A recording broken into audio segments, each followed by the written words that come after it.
Today I am going to teach you about the magnetic quantum number and a spin quantum number. Magnetic quantum number is denoted by a small m and it was discovered by Linde.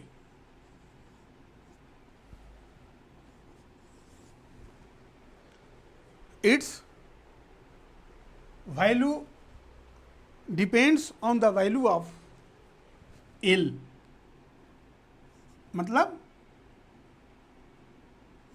azimuthal quantum number, azimuthal quantum number. Fourth में ये किस तरह से depend करता है कि m is equal to 2l plus 1 and its value lies from minus L to plus L including 0.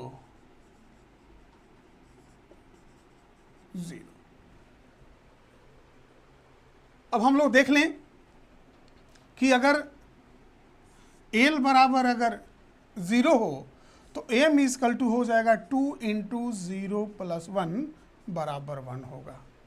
मतलब अगर सब ऑर्बिट s हो तो उसमें ऑर्बिटल की संख्या 1 होगी. नंबर ऑफ ऑर्बिटल बराबर 1 होगा.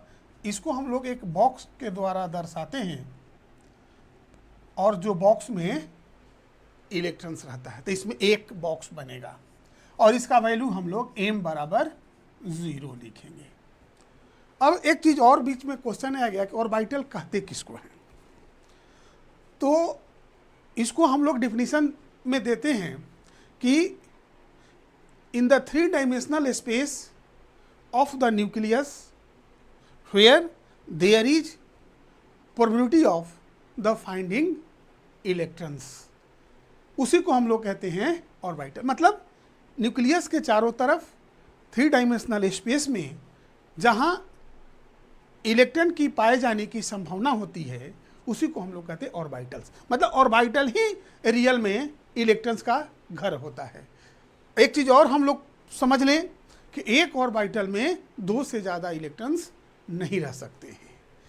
अब हम लोग ये देख लें कि अगर इसी तरह से L बराबर 1, मतलब अगर सब ऑर्बिट P हो तो इसमें कितने ऑर्बिटल्स होंगे, तो ये हमारा फॉर्मूला डिसाइड कर देगा कि कितने होंगे. वो फॉर्मूला है m बराबर 2 इंटू 1 प्लस 1 बराबर 3.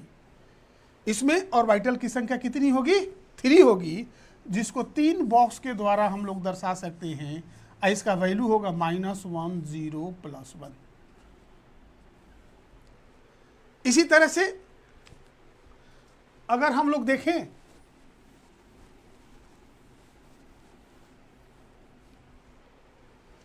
कि m बराबर 3 m बराबर अगर 2 हो, मतलब d अगर सब ऑर्बिट हो तो इसमें अगर हम लोग लिख दें L इजकल टू 2, मतलब d सब ऑर्बिट हो तो m इजकल टू होगा 2 इंटू 2 प्लस 1 मतलब 5. इसमें ऑर्बिटल की संख्या कितनी होगी, 5 होगी. इसको हम लोग डिनोट करेंगे -2 -1 0 प्लस 1 प्लस 2. मतलब m बराबर इसमें -2 होगा, m बराबर -2 होगा, -1 होगा, 0 प्लस 1 प्लस 2.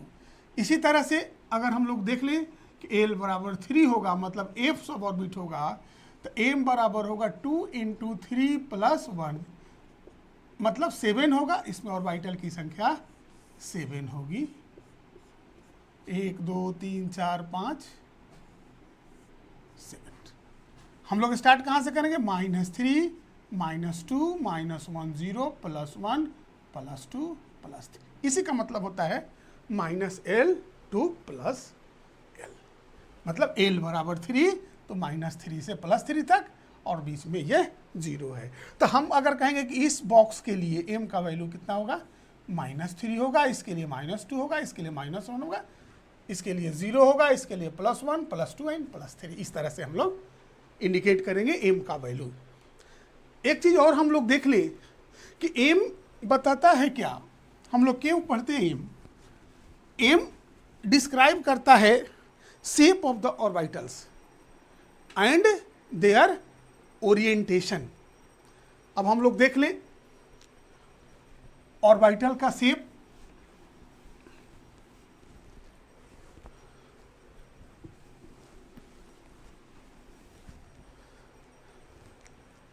अगर एस सब ऑर्बिट है, इसमें हम लोग देख चुके हैं कि ऑर्बिटल की संख्या कितनी होगी, 2 × 0 + 1 = 0। इसका जो शेप होता है स्फेरिकल होता है, इस तरीके से एक्स वाई एंड जेड। इसको हम लोग स्फेरिकल शेप कहते हैं। अगर हम लोग देखें पी सब ऑर्बिट है, इसमें अगर एम बराबर अगर हम लोग लिख दें तो 2 × 1 + 1 = 3 होगा। तो हम लोग इसका देख लें, इसको एक ऑर्बिटल है जिसको px है, एक ऑर्बिटल होगा जिसको हम लोग py कहते हैं, और दूसरा जो ऑर्बिटल होगा xy pz कहते हैं। px py and pz। इसको हम लोग पहले भी पढ़ चुके हैं कि पी सब ऑर्बिट का जो शेप होता है डंबल होता है। डंबल में ये 2 लोब है एक्स एक्सिस की ओर, इसमें 2 लोब है वाई एक्सिस की ओर, और इसमें 2 लोब है जेड एक्सिस की ओर, और बीच में जो पॉइंट होता है इसको हम लोग कहते हैं nodal point. Nodal point, nodal point क्या होता है? जहां इलेक्ट्रॉन को पाए जाने की संभावना नहीं होती है, मतलब जहां इलेक्ट्रॉन डेंसिटी क्या हो, 0 हो, उसी को हम लोग कहते हैं नोडल पॉइंट। तो ये नोडल पॉइंट है, इसमें ये नोडल पॉइंट है। अब हम लोग डी ऑर्बिटल की भी देख लें। डी सब ऑर्बिट, इसमें हम लोग एल बराबर लिखते हैं 2, तो एम = होगा 2 × 2 + 1 5 ऑर्बिटल, ऑर्बिटल की संख्या 5 होगी, जिसको हम लोग देख लीजिए किस तरह से दर्शाते हैं। एक्स वाई dxy, इसको dxy पढ़ते हैं। एक होगा yz, इसको हम लोग कहते हैं dyz। एक होगा zx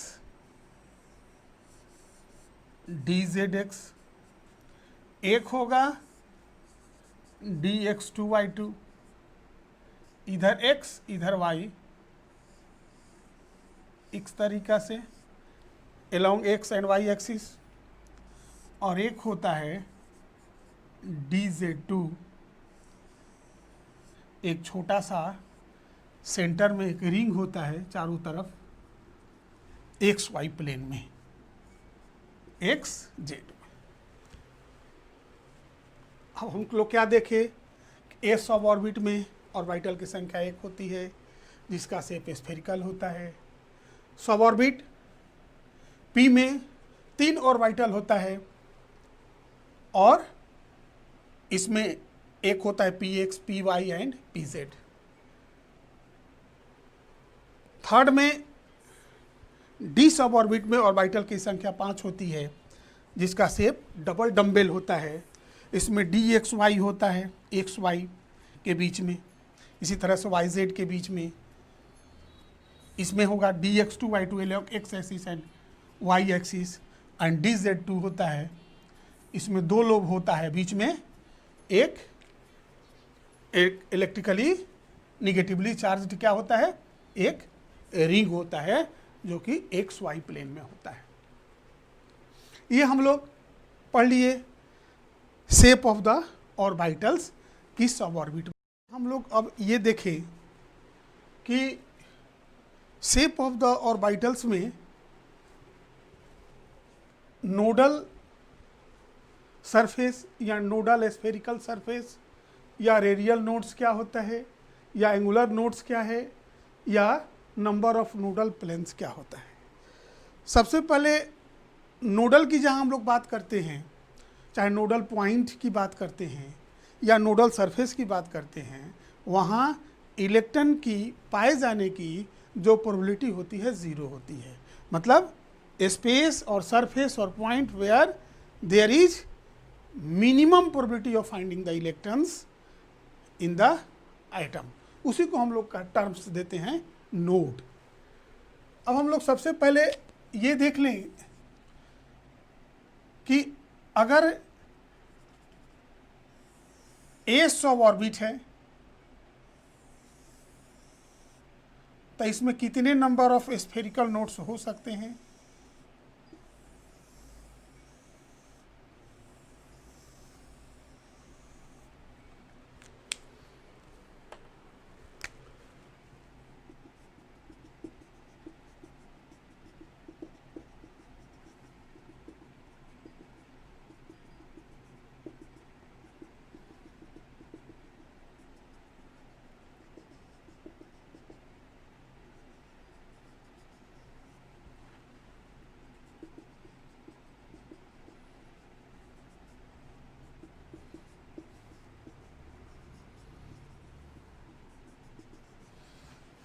अगर हम ये 1s है, ये 2s है, ये 3s है, जिसका शेप होता है स्फेरिकल।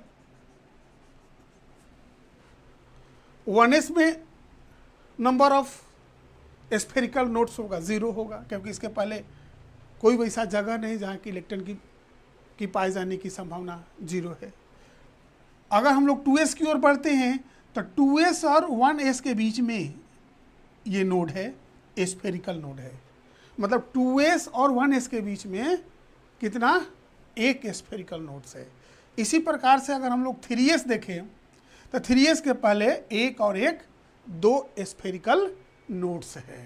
तो अगर कोई क्वेश्चन पूछे कि total number of spherical nodes in the particular orbital, तो हम लोग फार्मूला का इस्तेमाल करते हैं n minus L minus one, n minus L minus one.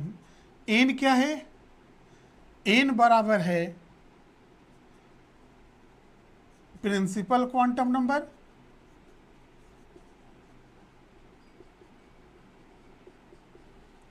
L है आइज़ोमुथल क्वांटम नंबर,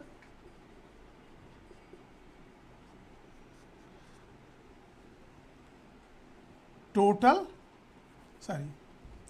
ये क्या होगा, spherical number of spherical nodes.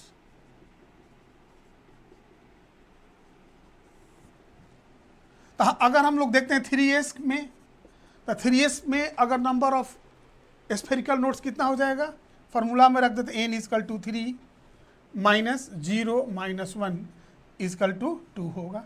एक और एक दो स्फेरिकल नोड्स है। इसी प्रकार का अगर हम लोग 2s लिखते हैं तो 2 माइनस 0 माइनस 1 बराबर एक दोनों के बीच में एक स्फेरिकल नोड्स है। अगर हम लोग लिखते हैं 1s में तो क्या होगा, 1 माइनस 0 माइनस 1 बराबर 0, मतलब कि इसमें कोई स्फेरिकल नोड्स नहीं है। इसी तरह से इस फार्मूला के द्वारा हम लोग number of nodal spherical surface का हम लोग पता कर लेते हैं। वह फार्मूला का हम लोग जो इस्तेमाल करते हैं वो n माइनस एल माइनस 1 है। अब हम लोग एक चीज़ और देख लें, नोडल सरफेस या नोडल पॉइंट या नोडल प्लेन।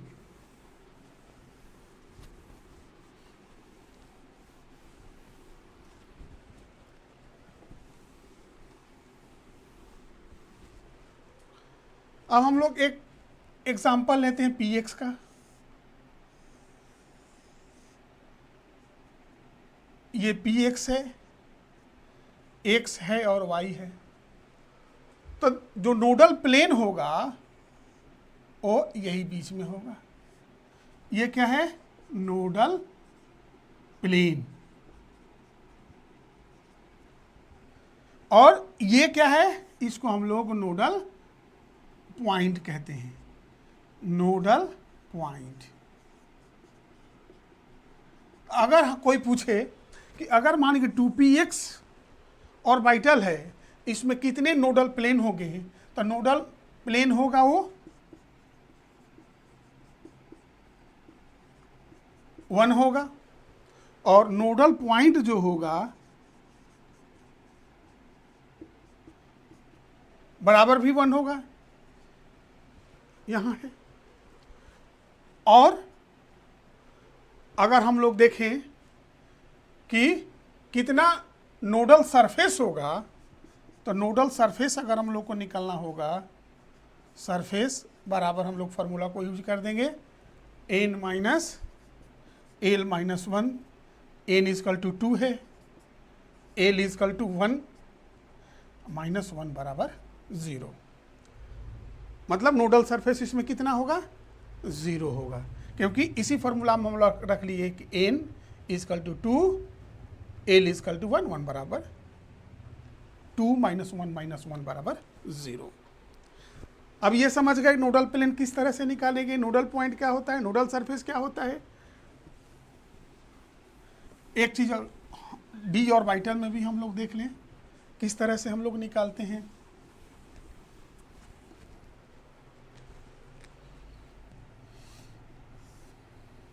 एक्स वाई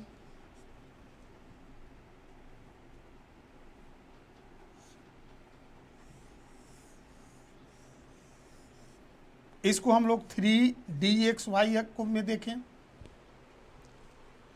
तो हम लोग सबसे पहले नंबर ऑफ नोडल सरफेस कितना होगा, फार्मूला का हम यूज करेंगे n minus L minus 1, n equal to यहाँ 3 है, l का वैल्यू 0 1 2 माइनस 1 0 होगा। अब हम एक नंबर सेकेंड में number of nodal point,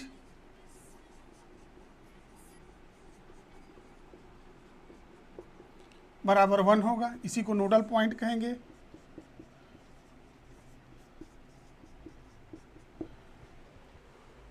nodal plane कितना होगा? ये होगा नोडल प्लेन।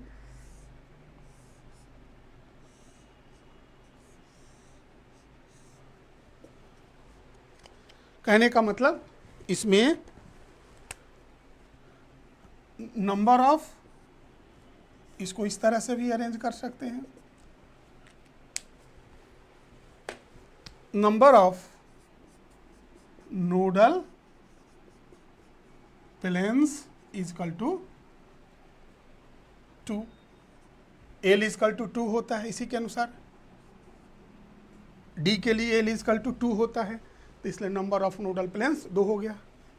इसी तरह से हम लोग सारे ऑर्बिटल में नंबर ऑफ नोडल प्लेन्स कितना होगा, स्फेरिकल सरफेस कितना होगा, ये हम लोग निकाल सकते हैं इस फॉर्मूला को पुट करके।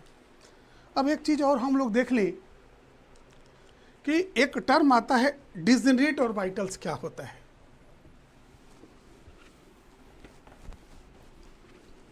डिजेनरेट ऑर्बिटल्स, अगर हम लोग देखते हैं पी सब ऑर्बिट में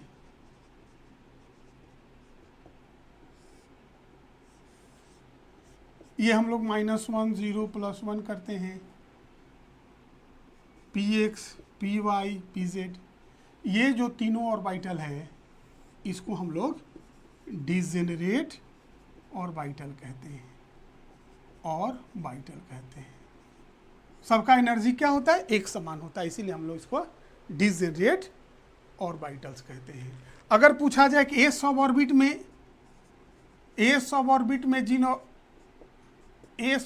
में डिजेनरेट ऑर्बिटल कितना होगा? 0 होगा। डिजेनरेट ऑर्बिटल्स बराबर 0 होगा, क्योंकि एक ही होता है ऑर्बिटल एस सब ऑर्बिट में। इसमें डिजेनरेट ऑर्बिटल की संख्या कितनी होगी? 3। डिजेनरेट ऑर्बिटल्स मतलब orbitals having equivalent energy are called degenerate orbitals. अब आप लोग मैग्नेटिक क्वांटम नंबर के बारे में पढ़ गए, अब हम लोग पढ़ेंगे स्पिन क्वांटम नंबर के बारे में।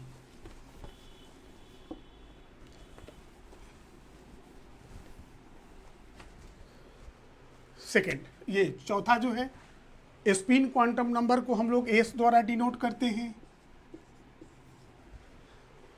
इसको किसने खोज किया था?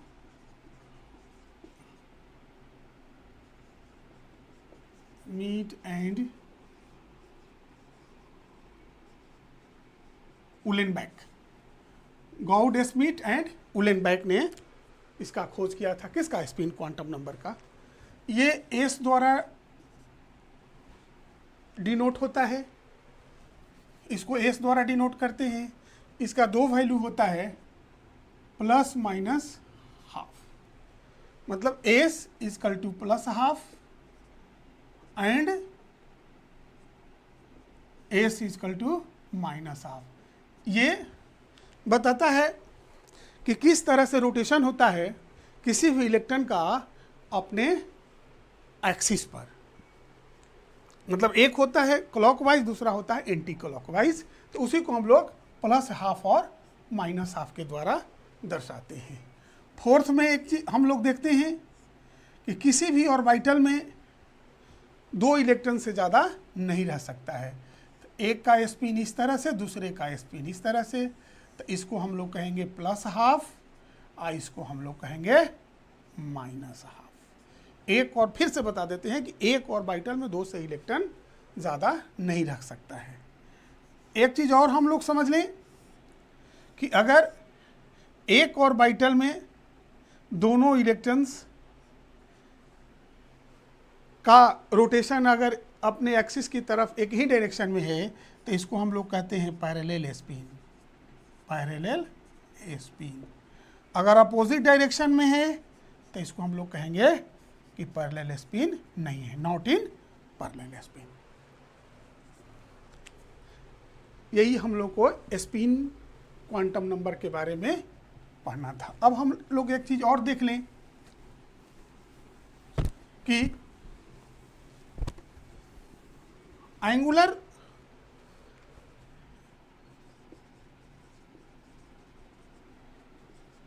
Spin momentum, angular spin momentum क्या होता है? तो रूट के अंदर S into S plus 1 into H by 2 pi, और लिख सकते हैं रूट के अंदर S into S plus 1 into H hash, कल बताए थे, मतलब hash equal to H by 2 pi. अब हम लोग चारों क्वांटम नंबर के बारे में पढ़ लिए, समझ लिए। एक आइटम को बिल्डिंग के रूप में कंसीडर करें तो एक बिल्डिंग में अगर हम लोग देखते हैं तो कई फ्लोर होता है, उसको अगर हम लोग ऑर्बिट मान लेते हैं और उस फ्लोर पर कई गो रूम होता है, उसको हम लोग सब ऑर्बिट कंसीडर करेंगे। और उस एक रूम में कि बहुत से बेड होते हैं, उसी को हम लोग कहते हैं ऑर्बिटल। तो जिस तरह से बेड पर ही आदमी रहता है या उठता बैठता है, इसीलिए इलेक्ट्रॉन की भी जगह कहाँ होती है? ऑर्बिटल में ही होती है। तो अब हम लोग ये पढ़ लिए कि किसी भी एटम के में अगर इलेक्ट्रॉन प्रेजेंट है तो वो 4 क्वांटम नंबर के द्वारा उसको पहचाना जाएगा, जिसको हम लोग कहते हैं principal quantum number, azimuthal quantum number, magnetic quantum number and spin quantum number. तो प्रिंसिपल क्वांटम नंबर एनर्जी को बताता है, रेडियस को बताता है, इसके बाद इलेक्ट्रॉन कितनी न्यूक्लियस से दूरी पर है उसको बताता है, और सेकेंड में एज़मुथल क्वांटम नंबर सब ऑर्बिट के बारे में बताता है, सब ऑर्बिट का शेप बताता है, और थर्ड जो है मैग्नेटिक क्वांटम नंबर क्या बताता है? कि ओरिएंटेशन ऑफ द ऑर्बिटल्स या शेप ऑफ द ऑर्बिटल्स बताता है। और स्पिन क्वांटम नंबर क्या बताता है कि इलेक्ट्रॉन का अपने एक्सिस के लॉन्ग रोटेशन किस तरह का है, एंटी क्लॉकवाइज है या क्लॉकवाइज है। अब हम लोग एक एग्जांपल देख लें कि किस तरह से किसी इलेक्ट्रॉन का चारों क्वांटम नंबर हम लोग डिसाइड करेंगे। पहले भी आप लोग पढ़ चुके हैं कि अगर किसी का इलेक्ट्रॉनिक कॉन्फ़िगरेशन अगर हम लोग लिखते हैं 1s1, तो अब एग्जामिनेशन में पूछता है कि इसका चारों क्वांटम नंबर बताइए। ये हाइड्रोजन का है, इसका एटॉमिक नंबर 1 होता है, तो इसमें 1s1। तो ये जो फर्स्ट हम लोग देख लिए ये बताएगा principal quantum number, principal quantum number. ये कितना होगा, 1 होगा।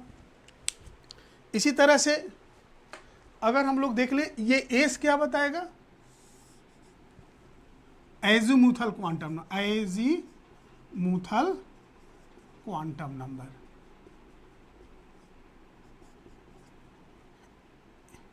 ये होता है एस के लिए, उसका वैल्यू कितना होता है, 0। क्या बताएगा, ये बताएगा कि मैग्नेटिक क्वांटम नंबर क्या है, magnetic quantum number, magnetic quantum number. तो इसका मैग्नेटिक क्वांटम नंबर m बराबर क्या होगा, 0 होगा। अब एक S spin quantum number, S spin quantum number क्या होगा, इसका +½ होगा, +½ होगा। अब हम लोग देख लें 1s1 अगर एक इलेक्ट्रॉन है, इसका चारों क्वांटम नंबर n = 1 होगा, ब्रैकेट में लिख देते हैं, m = 0 होगा, s = +½ होगा, और इसका l क्या होगा, 0 के बराबर होगा। ये इसका पहचान है। दूसरा भी एग्जाम्पल हम लोग देख लेते हैं।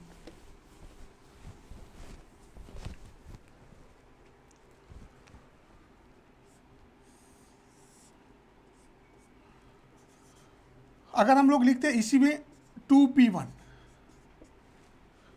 तो n = प्रिंसिपल क्वांटम नंबर ये 2 होगा, l = 1 होगा, m = हम लोग पढ़े थे -1 0 +1, तो m = -1 होगा, s = +½ होगा इस इलेक्ट्रॉन के लिए।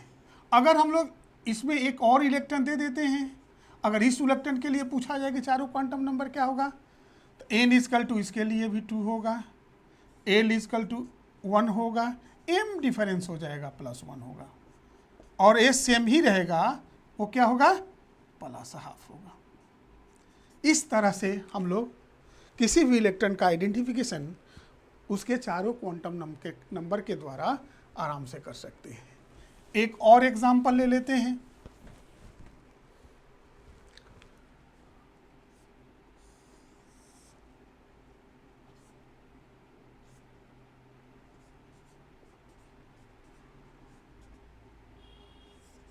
इसको हम लोग कहते हैं 2p4।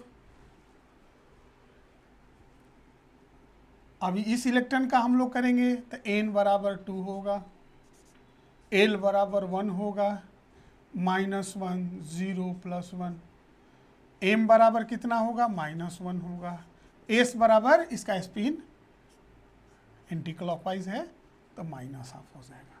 इसका पहचान क्या होगा, n = 2, इसी से आ गया। p azimuthal quantum number, l = 1 हो गया, m = -1 हो गया, s = -½ हो गया। इस तरह से किसी भी इलेक्ट्रॉन का हम लोग आराम से किसी भी आइटम में पहचान कर लेंगे उसके क्वांटम नंबर के द्वारा। तो इसको अच्छा से रिवीजन कर लीजिएगा, फिर हम लोग को उस क्वेश्चन करेंगे नेक्स्ट क्लास में, और फिर हम लोग आगे बढ़ेंगे। थैंक्स।